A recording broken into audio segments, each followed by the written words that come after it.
Understanding how money works is key to living a fuller, financially free life. Money is a tool that can propel you to your goals in life, and if you're versed in how to manage your money, you may end up with more money than you can spend. But to do that, you'll have to study up on how the money cycle works by looking at how money goes in and how money goes out. What habits you should be doing and what to avoid in the long run in order to best manage your money. This is Intelligentsia, real life advice for practical and financial goals. What we want to talk about today is basic financial literacy and how valuable it is to have in your daily life. So let's get to it. So when you talk about basic financial literacy, we're talking about how you can understand money and how money works. The basic premise is simple. You earn money and you spend money, but you have to know how much goes in and how much goes out. Another thing to take note of when talking about financial literacy is how else to make money and how to use your money to make more. If you're someone that's living paycheck to paycheck, it's hard to define if you're really living life or if you're just trying to survive every day. One of the most common questions involving financial literacy is if someone can become financially secure without making a lot of money. And the answer is yes, but only if you're disciplined and willing enough to understand how money works.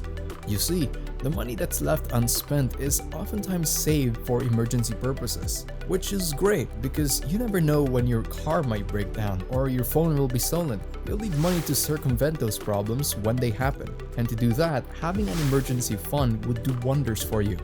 Many people with no emergency funds, when crises do happen, they end up paranoid and unable to solve their problems. As a result, they end up in debt trying to find a solution to their problems, and since they're living paycheck to paycheck, that's another thing to add to stuff that they need to pay off. If you have a lot of money that's outgoing and the money that's incoming can't keep up, you won't achieve financial freedom because of your financial obligations. And that's one thing that hinders people from quitting jobs that they hate because they have to keep paying for things, and unfortunately, many of those things are needed to live. Food costs money. You need to pay utilities to keep them running. Paying for rent or your mortgage requires money. As a result, you're working a job that you don't like to continue paying off financial obligations because they are the things that keep you alive. With all that said, understand that creating a financial statement is what you need in order to keep your finances in check. Know how much money is set to go out of your budget every month and then adjust your budget based on that knowledge. Chances are, certain utilities may change in price according to your consumption, but usually what's fixed are rent and groceries. If you can manage to set aside money for those and then allocate your remaining funds for other expenses, you can then figure out which one of those expenses are unnecessary and which ones you really do need to survive. Making sure that you know what you need to be spending money on is key to having a bit of leeway in terms of spending. A financial statement normally has 4 things included in it that tells you about the kind of money that goes in and goes out: income, expenses, assets, and liabilities. We'll start off with income. Income is essentially money coming in. It's not any specific thing that draws money into your accounts. As long as it puts money into your savings account, that's what counts as income. You usually look at this in order to know how much money goes into your bank account. Whether it's money from your salary, from a business, or from any other source, anything that falls under income nets you money. If you want to maximize the amount of money you're bringing in, figure out what you do well and enjoy making your income. Normally, if it's something that you're good at, people will find value in what you're doing and opt to pay more for your services as a result. What you have to understand is that you don't gain money from effort, but from value. If something takes no effort on your part but generates a lot of value, that's where you should be focusing your time and attention on. Not only are you more efficient at making money for yourself that way, but you're also more mentally healthy doing something you prefer over something that you don't. The counterpart of income is expenses. This usually involves stuff like your bills, your debt payments, and your day-to-day operation costs. If it's money coming out of your bank account, they're classified under expenses. Generally, you'd want your expenses to be lower than your income in order to save money. Money unspent is usually saved up for later use. Through the use of a financial statement, you'll find out where the majority of your money goes out to.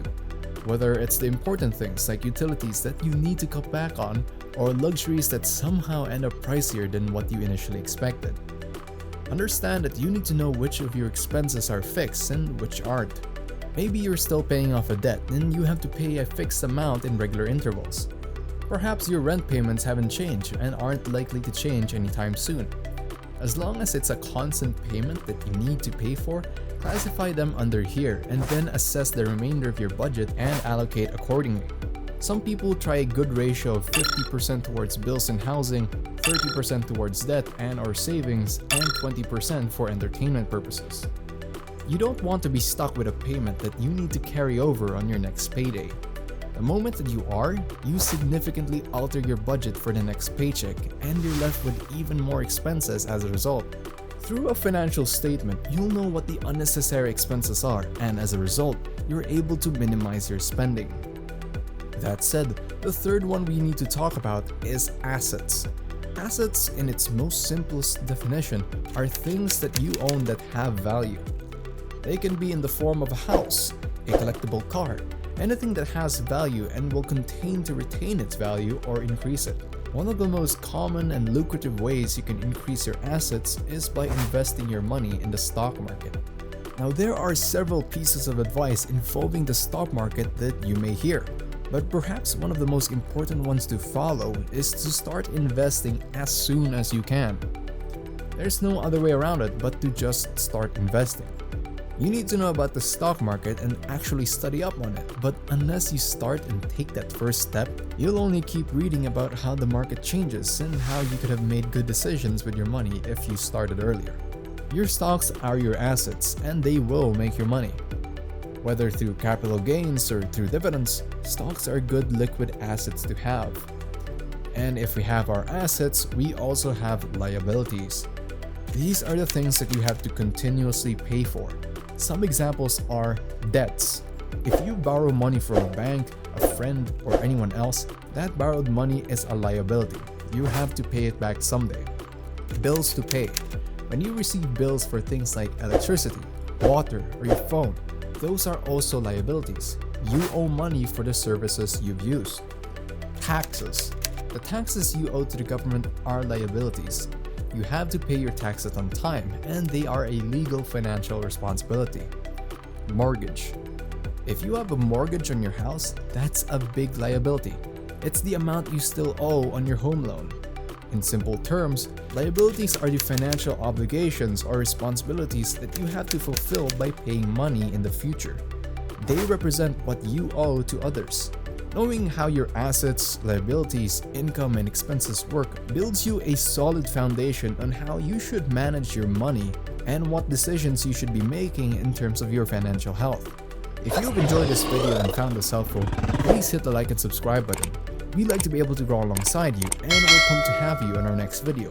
Stay mentally healthy, and let's get financially fit together.